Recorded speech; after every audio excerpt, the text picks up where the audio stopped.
Bonjour à toutes et à tous et bienvenue sur Tout Savoir DCG. Tout d'abord, si tu veux aller plus loin, sache que des fiches de révision et des vidéos de correction d'annales sont disponibles dans la description. Allez, on attaque tout de suite le sujet du jour. Nous allons nous intéresser aux éléments communs aux deux types de licenciements.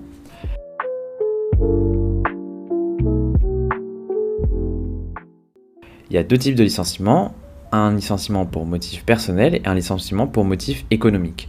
Dans chaque type de licenciement, nous allons voir les justifications de ce licenciement, la procédure à mettre en place et la régularité de celle-ci. Premièrement, dans les deux cas, l'employeur doit justifier d'une cause réelle et sérieuse de licenciement et respecter une procédure stricte. Il doit aussi verser une indemnité de licenciement aux salariés et le délai de prescription est de 12 mois en matière de licenciement. L'exigence d'une cause réelle et sérieuse. Tout d'abord, qu'est-ce que c'est une cause réelle et sérieuse ? Une cause est dite réelle lorsqu'elle est objective, existante et exacte. Objective, c'est-à-dire qu'elle est fondée sur des éléments extérieurs susceptibles de vérification. Existence, c'est-à-dire qu'elle est fondée sur des faits réels. Et exacte, c'est-à-dire qu'elle ne dissimule pas le véritable motif du licenciement. La condition d'une cause sérieuse, c'est qu'elle rend impossible la poursuite du contrat sans dommage pour l'entreprise de la continuation du travail. Et donc elle rend nécessaire le licenciement.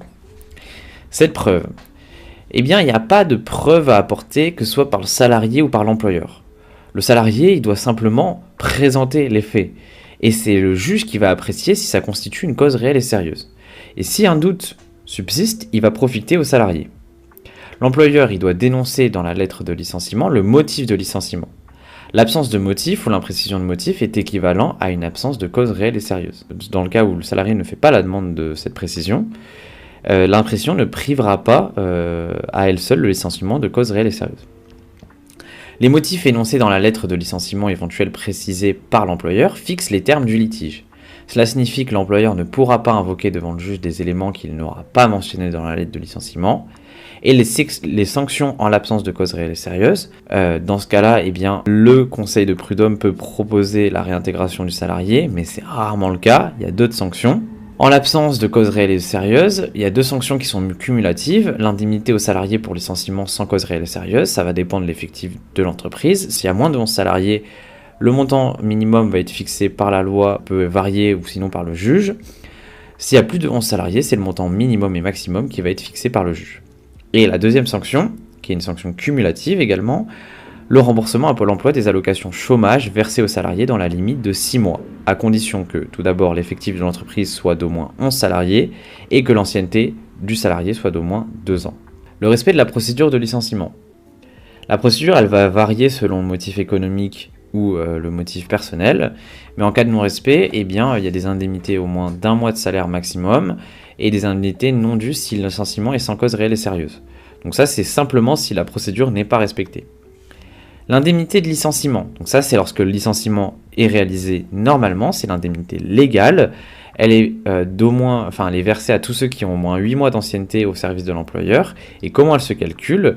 Elle se calcule en faisant le quart du mois par année d'ancienneté jusqu'à 10 ans d'ancienneté, puis le tiers au-delà. À savoir que le salarié en est privé s'il a commis une faute grave ou une faute lourde, on verra ça juste après. L'indemnité conventionnelle ou contractuelle, un accord d'entreprise ou une convention collective de branche, ou le contrat de travail peuvent prévoir des modalités plus avantageuses pour le salarié. Toutefois, le juge peut réduire le montant de l'indemnité contractuelle de licenciement s'il estime trop élevé, car elle est considérée comme une clause pénale. Premièrement, le licenciement pour motif personnel. Le licenciement pour motif personnel peut être prononcé soit en raison d'une faute commise par le salarié, donc c'est un licenciement disciplinaire, soit pour un motif inhérent à la personne du salarié, donc c'est sans faute. Premièrement, premier cas, la faute du salarié. La faute doit être à caractère professionnel, c'est-à-dire qu'elle a été effectuée sur le temps de travail ou exceptionnellement en dehors si elle a causé un trouble objectif à l'entreprise et si elle présente un lien avec l'activité professionnelle. Et également qu'elle constitue un manquement aux obligations du contrat de travail. Donc en fait, il y a deux conditions, soit sur le temps de travail, soit en dehors, sous les deux conditions qu'on a vues, et également qu'elle constitue un manquement aux obligations du contrat de travail. Il y a 4 types de fautes et selon ces 4 types, ça ne va pas être la même sanction. Les fautes légères, on ne va pas rentrer en détail, ça ne constitue pas un motif. Les simples ou sérieuses, ça constitue un motif réel et sérieux de licenciement. Les fautes graves, eh bien là également ça constitue un motif, mais cette fois-ci le salarié ne bénéficie pas de l'indemnité de licenciement, il bénéficie uniquement de celle de congé payé. Et pour les fautes lourdes, c'est exactement la même chose, le salarié ne perçoit que l'indemnité de congé payé. Dans le cas où il n'y a pas de faute, le salarié peut être licencié pour un motif inhérent à sa personne, par exemple l'insuffisance professionnelle. Toutefois, le comportement du salarié dans sa vie personnelle ne peut constituer une cause réelle et sérieuse.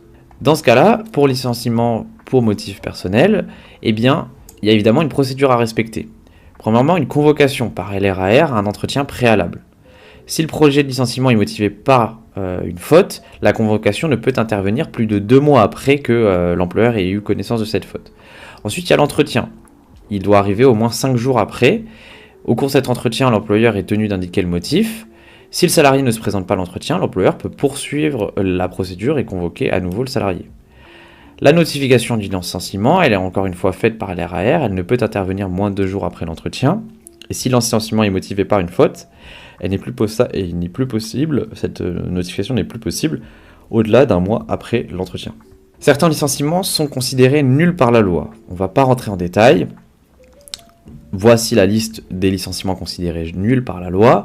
En outre, le juge prononce également la nullité du licenciement en cas de violation d'une liberté fondamentale, par exemple la liberté d'expression. Ces licenciements nuls sont également sanctionnés. Là, on ne parle pas simplement d'indemnité de licenciement sans cause réelle et sérieuse, on va parler de licenciement nul. Il y a 2 cas possibles. Le salarié, déjà, il peut demander d'être réintégré et de percevoir des dommages et intérêts. L'employeur ne peut refuser, que ce soit ni l'un ni l'autre. Si le salarié choisit de réintégrer l'entreprise, il est réintégré dans son emploi ou à défaut dans un emploi équivalent. Enfin, dans ce cas-là, en outre, il perçoit une indemnité de réparation du préjudice subi dans la limite des montants des salaires qu'il aurait perçus s'il n'avait pas été licencié, entre la date de licenciement et sa réintégration. Si le salarié ne souhaite pas réintégrer l'entreprise, il perçoit une indemnité de rupture avec une indemnité au moins égale à 6 mois de salaire, quelle que soit l'ancienneté du salarié. Dans les 2 cas, l'employeur est condamné au remboursement d'allocations chômage, 6 mois maximum, si la nullité a été prononcée pour discrimination ou harcèlement. Le deuxième type de licenciement, c'est le licenciement pour motif économique. Avant toute procédure de licenciement, avant tout projet de licenciement pour motif économique, il y a des obligations. L'employeur, il doit d'abord proposer un poste de même catégorie avec accord du salarié ou avec accord du salarié de catégorie inférieure. Il doit également proposer des postes à l'intérieur du groupe auquel appartient l'entreprise uniquement à l'échelle nationale. Et il a également une obligation de formation s'il existe des postes disponibles que le salarié est actuellement dans la capacité de pourvoir. En cas d'absence d'offre de reclassement, c'est comme s'il avait licencié le salarié sans cause réelle et sérieuse. La cause réelle et sérieuse en termes de licenciement pour motif économique. Il y a 3 caractéristiques qui sont également cumulatives. Premièrement, le motif est économique, donc c'est un motif qui est non inhérent à la personne du salarié. Ce qu'on considère comme motif économique, c'est tout ce qui est suppression d'emploi, transformation d'emploi, modification d'un élément essentiel du contrat de travail. La suppression d'emploi ou la transformation d'emploi ou la modification d'un élément essentiel sont consécutives à des difficultés économiques, des mutations technologiques, la réorganisation d'entreprise nécessaire à la sauvegarde de sa compétitivité et la cessation d'activité de l'entreprise. Donc, ces 3 caractéristiques sont cumulatives, c'est-à-dire qu'il y a un motif économique, ce motif économique c'est l'un de celui-ci, et ce motif économique est apparu par l'une de ces 4 causes. Le respect de la procédure, il y a 3 procédures différentes. On va parler d'abord d'une procédure individuelle, collective de moins de 10 personnes sur une période de 30 jours, et collective de au moins 10 personnes sur une période de 30 jours. Donc, ces 4 procédures vont être différentes parce qu'elles ne concernent pas le même nombre de salariés. Le licenciement individuel, c'est une procédure classique, c'est comme celle qu'on a vue juste avant, convocation du salarié, entretien, notification avec des délais à respecter encore une fois, et information de l'adresse en plus, contrairement à la procédure pour motif personnel. Un licenciement collectif de moins de 10 personnes sur une période de 30 jours. Cette fois-ci, il y a 5 étapes. Une consultation du CSE tout d'abord avec un nombre de licenciements, les critères d'ordre de licenciement, donc bref, le CSE doit être consulté. Les salariés doivent être convoqués à un entretien préalable. L'entretien préalable, la notification aux salariés avec encore une fois des délais à respecter et une information de l'adresse. Le licenciement collectif de moins de 10 personnes sur une période de 30 jours. Il y a 3 étapes cette fois-ci, il n'y a pas d'entretien individuel, sauf en l'absence du CSE. Premièrement, le CSE doit être consulté. Cette consultation va varier selon l'effectif. S'il y a moins de 50 salariés, il y a une double consultation du CSE avec un délai entre consultations de 14 jours. Et plus de 50 salariés, il y a une double consultation ou encore plus avec un délai minimum de 15 jours entre chaque réunion.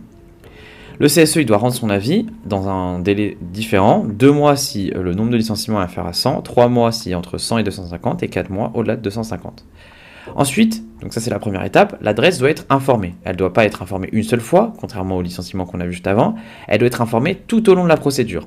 Et l'adresse, elle peut constater des irrégularités dans un délai de 21 jours à compter de la notification du projet de licenciement. Elle adresse un avis à l'employeur et l'employeur il doit répondre à l'avis de l'adresse, sinon il peut notifier le licenciement au salarié.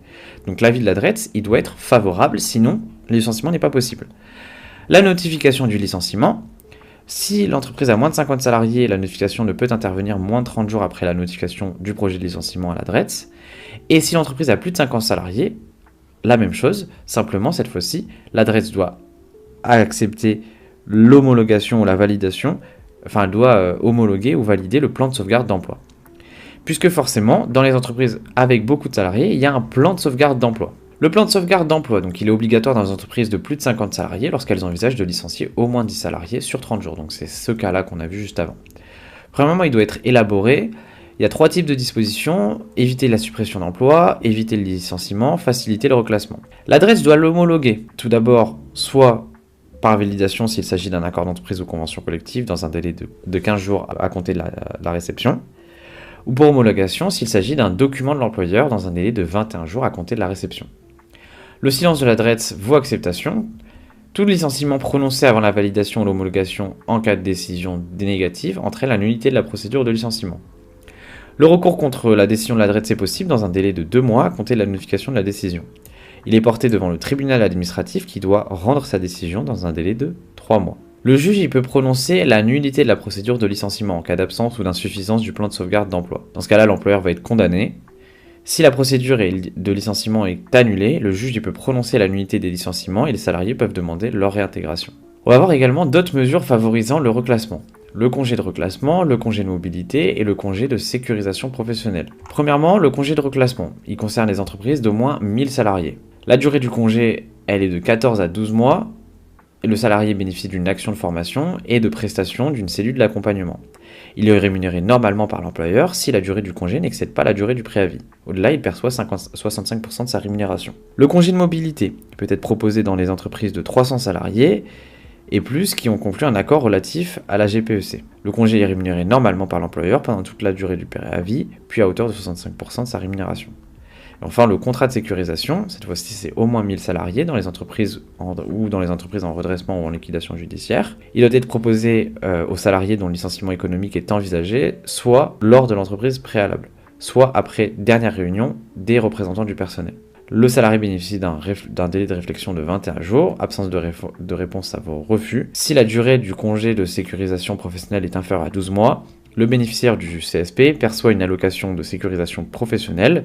Son montant est fixé à 75% du salaire journalier de référence s'il justifie d'un an d'ancienneté et il est versé par Pôle emploi. La recherche d'un repreneur. Les entreprises d'au moins 1000 salariés qui envisagent un projet de licenciement collectif entraînant la fermeture d'un établissement sont tenus de rechercher un repreneur. Le CSE doit être informé des offres de reprise et être consulté. En cas de non-recherche, la sanction, c'est un refus d'homologation ou de validation du plan. La priorité de réembauche, les salariés licenciés économiquement bénéficient évidemment d'une priorité de réembauche pendant 1 an à compter de l'expiration du préavis. La violation par l'employeur de l'obligation d'embaucher en priorité les salariés licenciés pour motif économique ouvre droit à une indemnité au moins égale à 1 mois de salaire si le salarié a au moins 2 ans d'ancienneté et si l'entreprise emploie au moins 11 salariés. Dans les autres cas, les dommages et intérêts sont fonction du préjudice subi. C'était tout pour ce chapitre. Ce chapitre est assez conséquent. Les principales informations à retenir sont tout de même les procédures de licenciement, les causes réelles et sérieuses, donc les conditions, et également, en cas de manquement à cette procédure ou en cas de manquement à ces causes réelles et sérieuses, quelles sont les sanctions qu'encourt l'employeur. On se retrouve pour le prochain chapitre.